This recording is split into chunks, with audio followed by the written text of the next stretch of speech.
Hello दोस्तों, topic in 60 second में आपका स्वागत है। आज मैं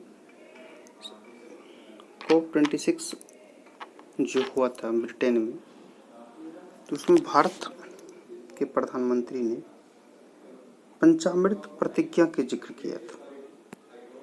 पंचामृत प्रतिज्ञा का जिक्र किया था, तो वही ये पंचामृत में क्या 5 चीज़ प्रतिज्ञा के रूप में प्रधानमंत्री मोदी के द्वारा COP26 के सम्मेलन में लिया गया, उसका मैं जिक्र कर रहा हूँ। कहता है जलवायु कार्रवाई के लिए 5 अमृत तत्व, जिसको ही पंचामृत कहा जाता है, प्रस्तुत किया है। पंचामृत में जो शामिल है 2030 तक 50 गीगावाट गैर जीवाश्म ऊर्जा क्षमता तक पहुँच। तो ये बताया 2030 तक का टारगेट दिया गया है। और बोला है गैर जीवाश्म, एक होता है जीवाश्म ऊर्जा, जो कि जीवाश्म के माध्यम कहीं कहीं उसमें जीवाश्म की संलिप्तता होती है उस ऊर्जा में, और वहीं से वो जैसे पेट्रोल, डीजल ये वगैरह।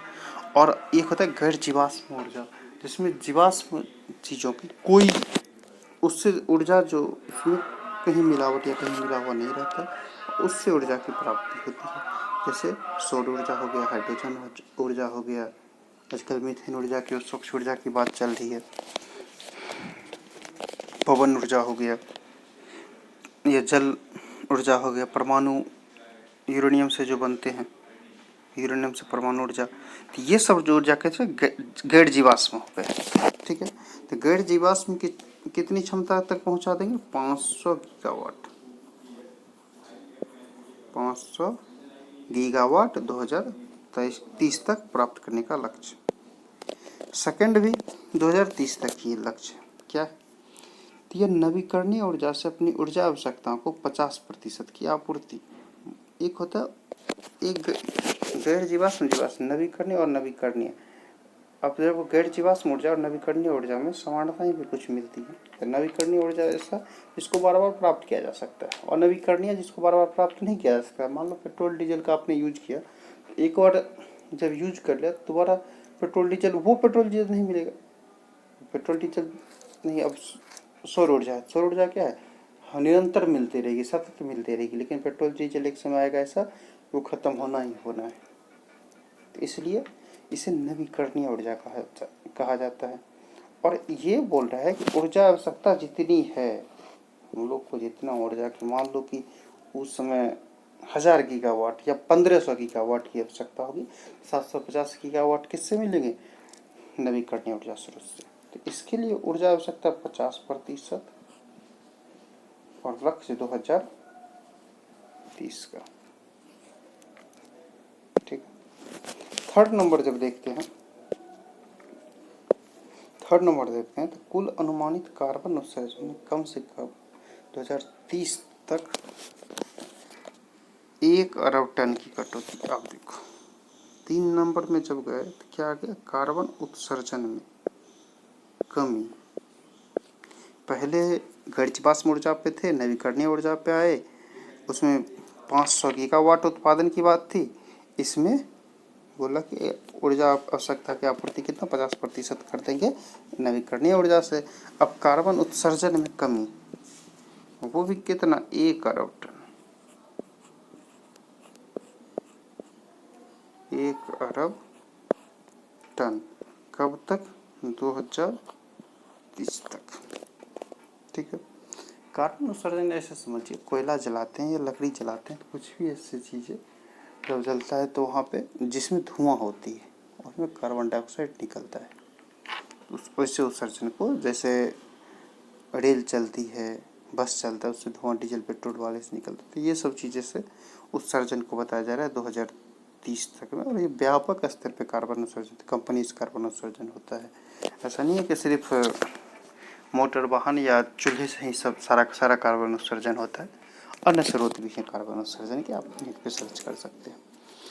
तो 2030 तक 1 अरब टन कार्बन उत्सर्जन को कम करना।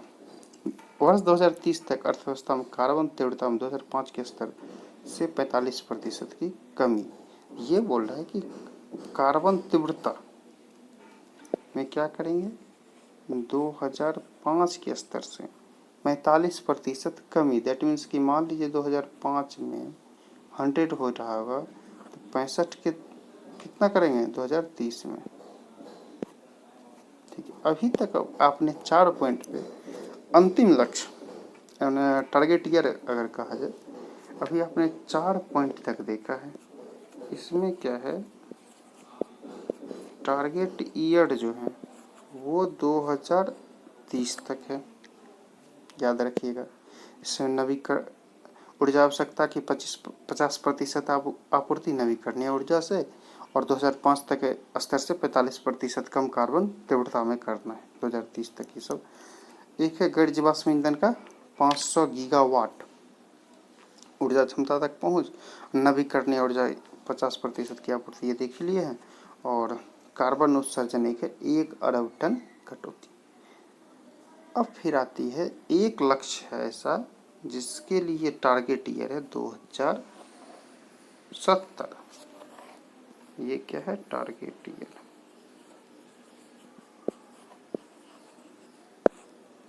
ठीक है, क्या है, शुद्ध शून्य उत्सर्जन लक्ष्य। शून्य शुद्ध उत्सर्जन लक्ष्य ये है कि ग्रीन हाउस गैस जो होते हैं,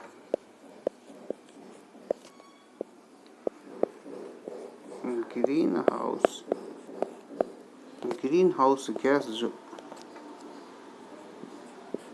जो होते हैं उसके उत्सर्जन में कमी।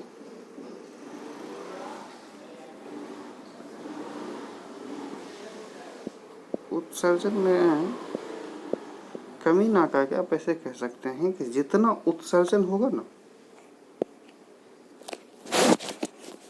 उतना हम कैप्चर कर लेंगे, या उतना एक तो कम कर सकते हैं कुछ टेक्नोलॉजी अपने पे। ठीक है, हमने नेट वैल्यू जो होगी वो 0 होगी, ये याद रखिए। मान लो कोई कंपनी 100 यूनिट कार्बन डाइऑक्साइड उत्सर्जित करती है तो उसको बोला जाएगा कि या तो आप कैप्चर टेक्नोलॉजी लगा दो, या तो भूमि के अंदर ऐसा पाइप लगा दो जिसमें ये कार्बन डाइऑक्साइड वायु में जो उत्सर्जित होती है आपका कार्बन डाइऑक्साइड, वो उत्सर्जन शून्य होनी चाहिए उसमें। हाँ, मीथेन या अन्य गैस से निकलेंगी, लेकिन कार्बन डाइऑक्साइड उत्सर्जन में कुछ कैसे ऐसे हैं, वो आप एक और नेट पे सर्च कर लें, डिटेल हुई मैंने। तो मैं एक शुद्ध शून्य उत्सर्जन का अर्थ क्या होता है मैं एक स्पेशल वीडियो बना दूंगा। तो शून्य शुद्ध उत्सर्जन लक्ष्य की प्राप्ति 2070 है, और अन्य ब्रिटेन अमेरिका ये सब देश 2050 तक रखा, और चाइना ने 2060 तक रखा है। Thanks for watching.